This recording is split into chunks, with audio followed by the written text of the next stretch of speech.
your one-stop destination for everything pop culture.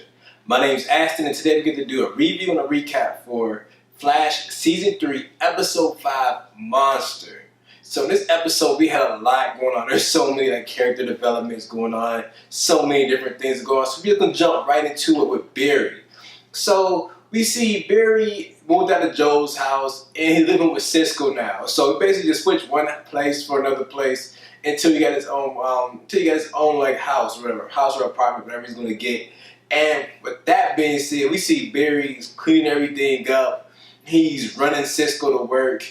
Well, not on this episode, but they give us the impression that Barry has ran Cisco to work multiple times, and Cisco's kind of not annoyed by it, but he doesn't really enjoy it. He brings it up it's sometimes a man wants to butter his own toast, or he's like, today I'll drive my own. I just drive my own car to work.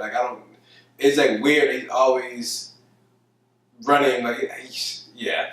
But it's less Barry that he's annoyed with, and more new Harrison Wells. We see new Harry HR, whatever you want to call him. He's living with Cisco too at the moment. So I don't know where Harrison Wells and Jesse was living. I thought they were living inside the inside Star Labs on some cots or something like that. But hey, new HR don't play that. He needs a soft bed to live in. Now we see there is so much going on. We see he's trying to get closer to Julian. We see he actually has a conversation with Joe for a second, and Joe tells him he needs to make up with Julian. Not make up, but just be friends with Julian. It's been a year and a half, I think Joe said, and there's the constant bickering. And Joe does not like it. Joe basically tells him, even though but Barry's for me, it's only been 2 weeks. And Joe well, if that's your fault, if you would have never messed with Tom, there would be no Julian for you not to get along with. But hey, now, I'm not saying everything's all Barry's fault. I think it is kind of messed up that Julian decided to go and tell on him. Yeah, I can't believe he told on him, but we see Barry's in good enough standing with the captain where he was just don't do it again, Barry. Get to work. So obviously Julian didn't like that. And we see these two bicker a lot more, but throughout the episode we see these two open up to each other. We see Julian tells Harry, I don't know, this Harry and Barry is so close. But we see Julian opens up to Barry and tells him about his family history, about how he doesn't like the Flash. And not really he doesn't like he doesn't like any metas, best to be honest. And he, even after Barry does it's cool to see after that conversation with with Joe, that Barry does a little peace offering, he said, to give up the office. And he does do the office. He gives up the office just so he can go on this mission with Julian. And throughout this mission, we learn so much about Julian. We found out about his military background. We found out he runs around with a gun just in case, he needs to protect himself for the metas. But it's I was glad to see we see these two working off of each other. He actually helps Barry figure out how to solve the problem at the end of the episode. Now, going from there, there's a lot of Caitlin in this episode. We get to see Caitlin is missing. Not missing, but Caitlin left. Caitlin left to go see her mom, basically trying to figure out her abilities, see if there's anything she can do to fix it. And basically, her mom wants to test her. Her mom wants to test her and try to heal her. But her mom's assistant is tired of her mom getting all the glory and everything, and he wants to get some data so he can start branching out on his own.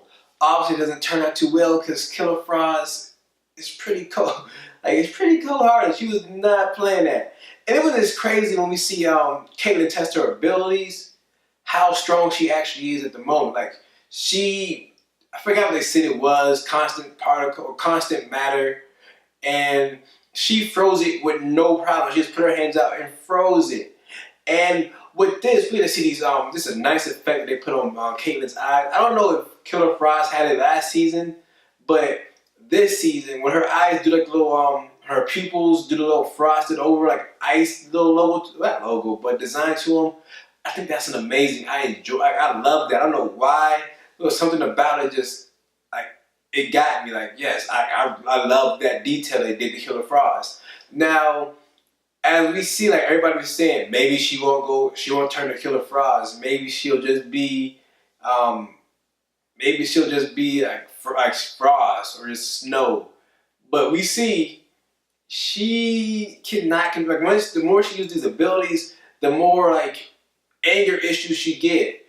I don't know what it is about like the killer, like, I'm not a killer, but I don't know what it is about these ice powers. But the more she uses them, the more it corrupts her personality. So I don't know if you said it started happening a couple months ago. So I'm pretty sure it's not an effective alchemy. It is just her ability just starting to manifest now. But we see she's not opening up to Cisco about it. She's not opening up to anybody. She told her Cisco she was just working on like family issues with Caitlyn.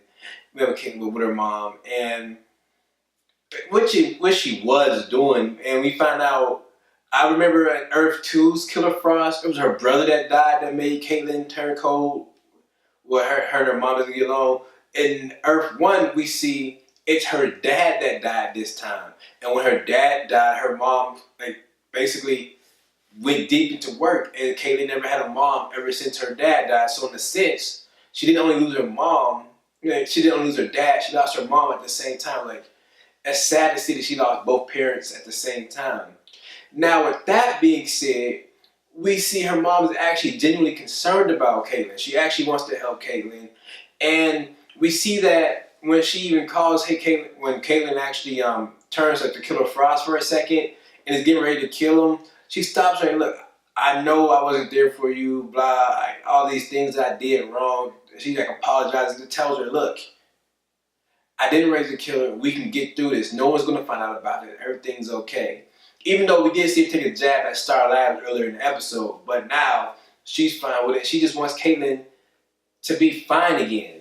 Now, going from there, we got Cisco. Like I said, Cisco has Barry living with him who's trying to cater to everything he needs. And then he has Harry, someone he does not trust.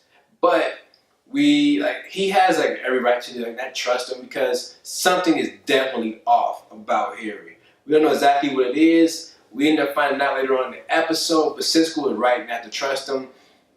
And going from there, Harry.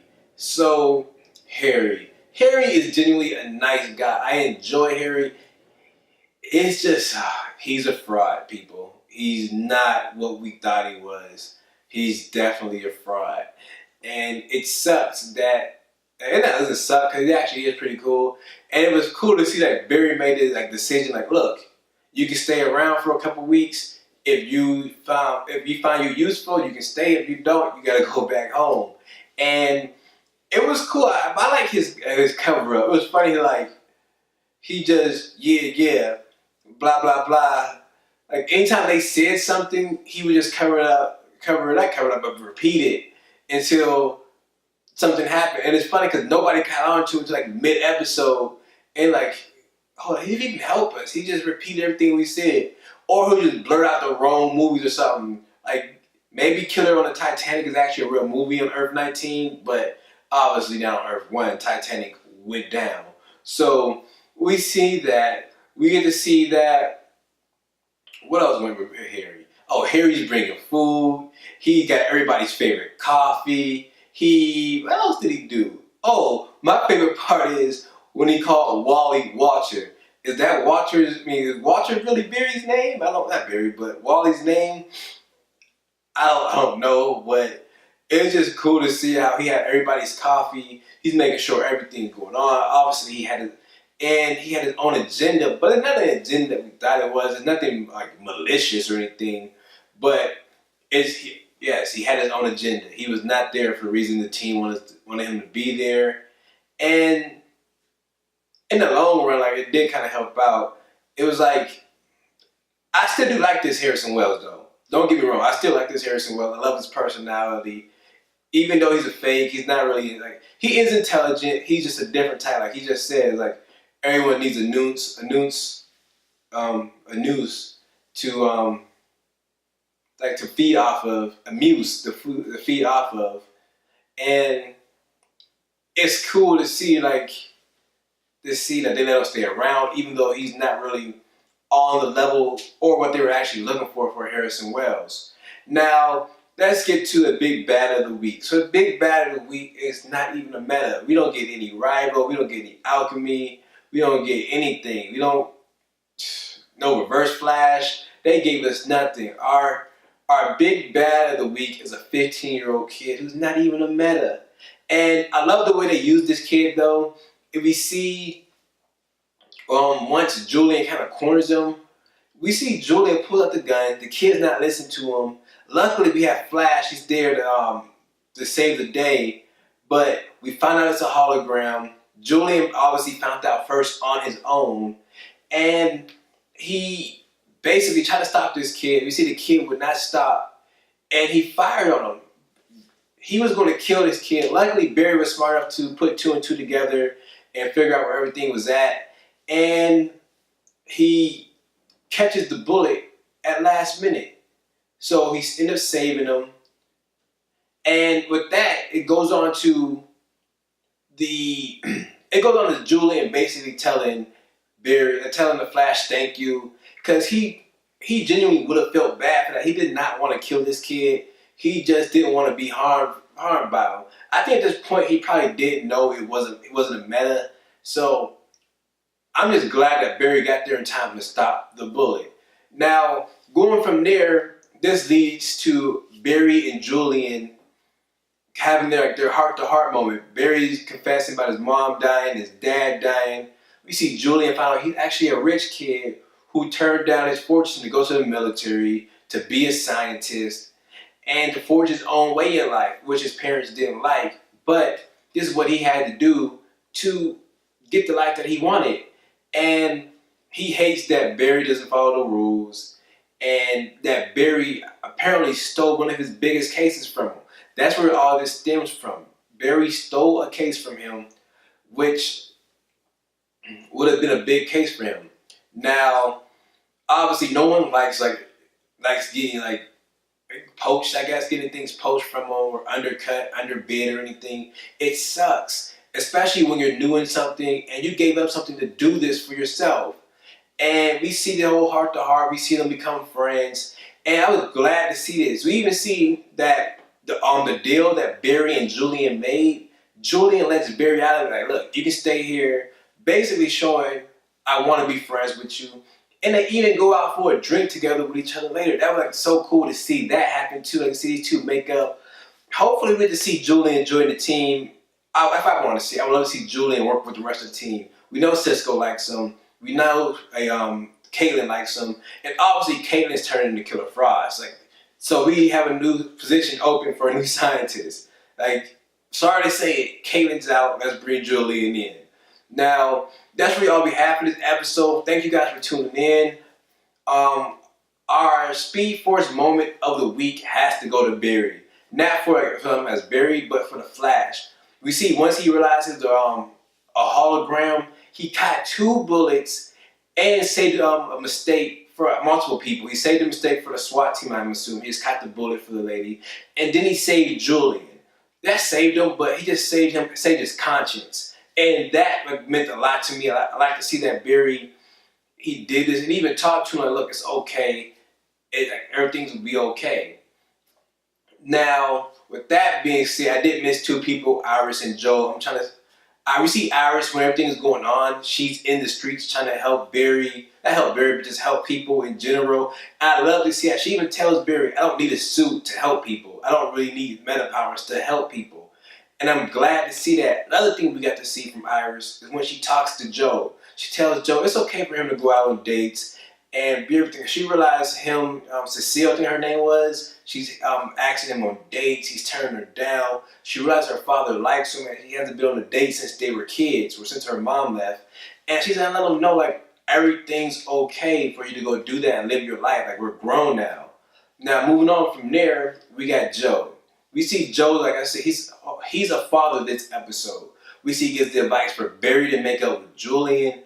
And with the 15-year-old kid, he gives him advice and talks to him like, look, I understand you're having a hard time in life. You're scared of the metas and everything, and you want to have a sense of self, but this isn't the way to do it, and there's other ways to do it. And don't let this define the rest of your life. You're still young, and you can still come back from this. So that's all we had this episode. Like I said, thank you guys for tuning in. Make sure you like, comment, share the video, let your friends know about it. And all my social media handles will be in the description box. And as always, stay lost.